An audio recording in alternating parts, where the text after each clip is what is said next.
Hi, everyone.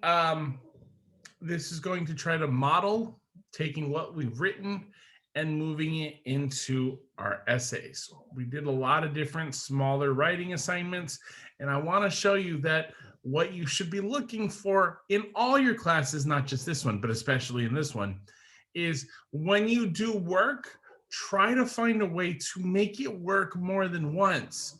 Right? You should be constantly trying to make things fit together. There's a business term for it. It's not as fancy as it used to be, but the business term is synergy. You have to do these two separate things. They're kind of related, but kind of not. Find a way to make them connect so that when you do this, it's actually beneficial to this too. And you make them connect. And that's what we're trying to do in this class. Try to do it in your other classes too. It really is helpful. So let's jump in.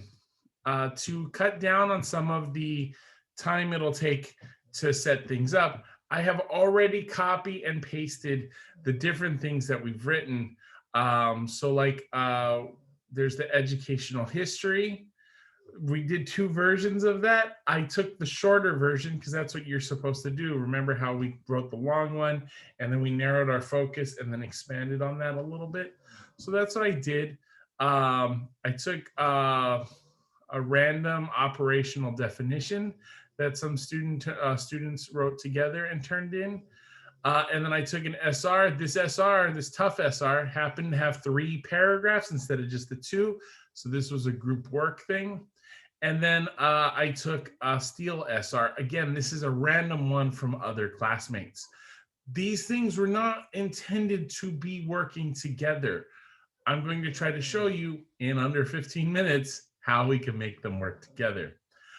So the first thing we need to do though is, if you notice, the fonts are all kind of different and the spacing is different and the color is different. What we need to do is make sure they're all the same. And we're going to use MLA formatting. MLA formatting is Times New Roman, 12 point font. And then it should be double space. This thing, line spacing here lets us know double space. You're double spacing everything. There will be no extra spaces between paragraphs, lines, or whatever. You also need to set up have your name and stuff formatted correctly. It should be first and last name. Notice no bold or anything like that. And please make sure first and last name, not last name, comma, first, not last name, comma, first. I'm trying to be a dick about it, mainly because when you do that last name, comma, first, you are emphasizing, you individually that do this, you're emphasizing that you are just a name on a list. You are just a student and nothing more. And the sad thing about that is, if you are just a student, if you're just a name on a list, I can treat you horribly and feel no guilt about it. If I see first and last name, then I actually have to start treating you like a person. And that's a huge difference. So first and last name. My name. So Lozada, please spell it correctly. You don't want to have a like an incorrect word 3 words into your paper. Like, that's some sad stuff. Then you'll have English, and whichever one it is. I teach 2 101s, 101 and a 101Y, and then I also teach a 100. Pick whichever one it is. And then the date should be in a European format. March 2021. So it's the day, the month, the year, because that makes sense. All right, then we need a title. Hopefully you watched the essays video.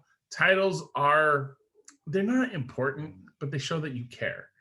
And if you if you don't put a title on it, or you title it something like Essay 1, you are showing that you do not care about this assignment, which is fine, but that also means that I don't need to care either.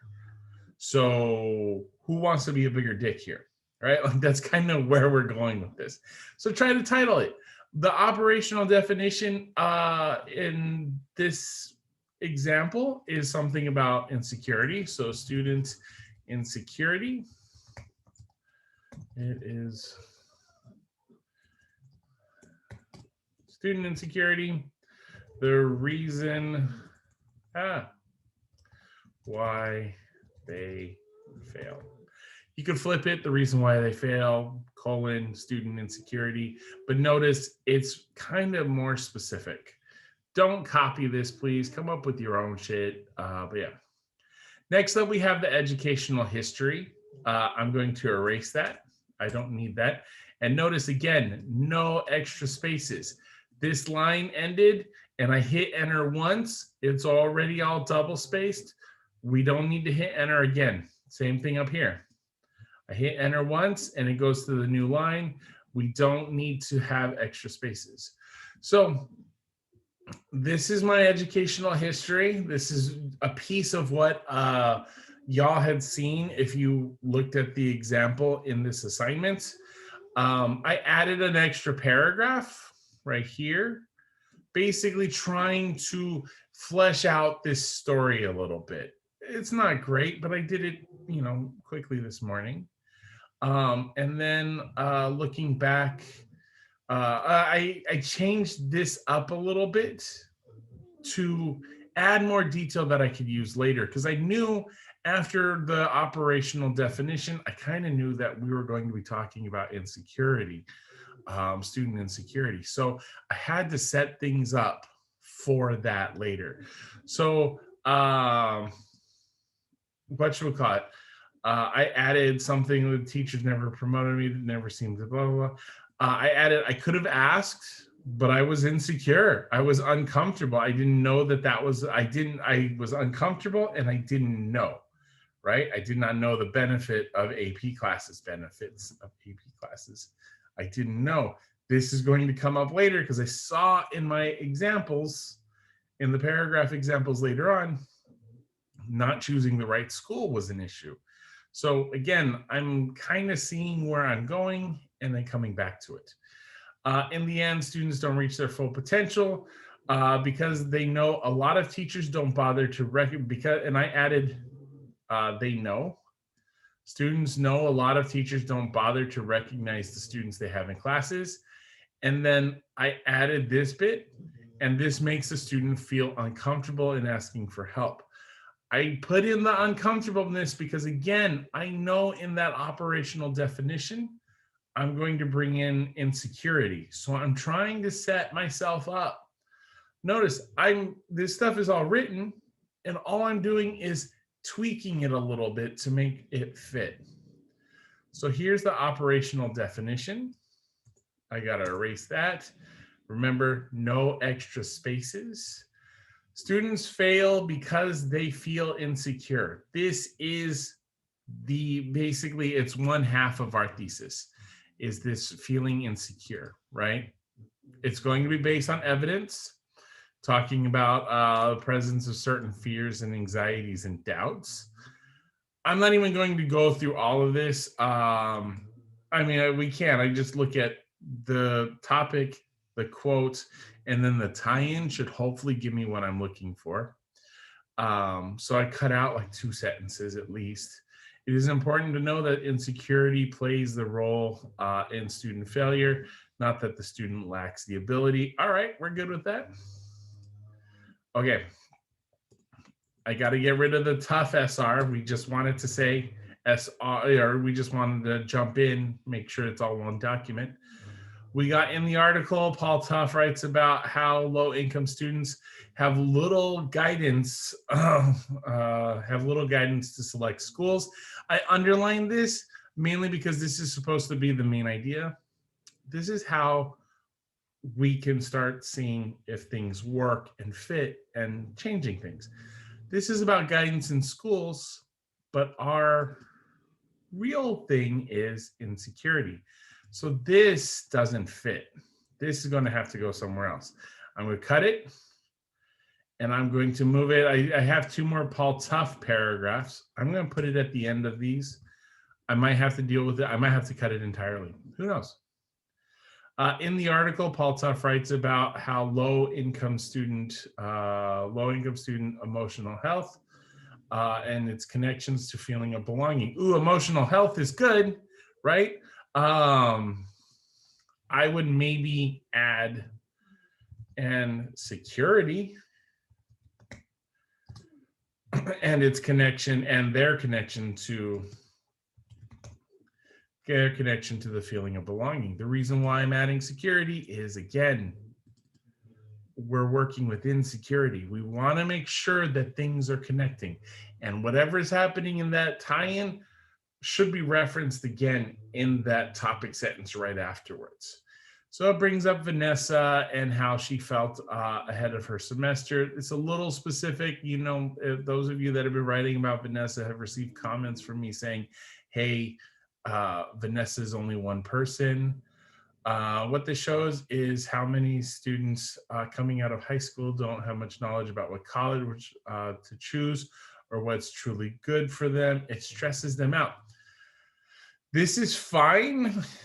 This last bit is fine. This is probably going to have to change, right? That he's trying to say that she didn't feel like Vanessa felt she didn't belong in college. That's great, right? That's what this one's saying. Vanessa felt like she didn't belong in college. This doesn't quite fit.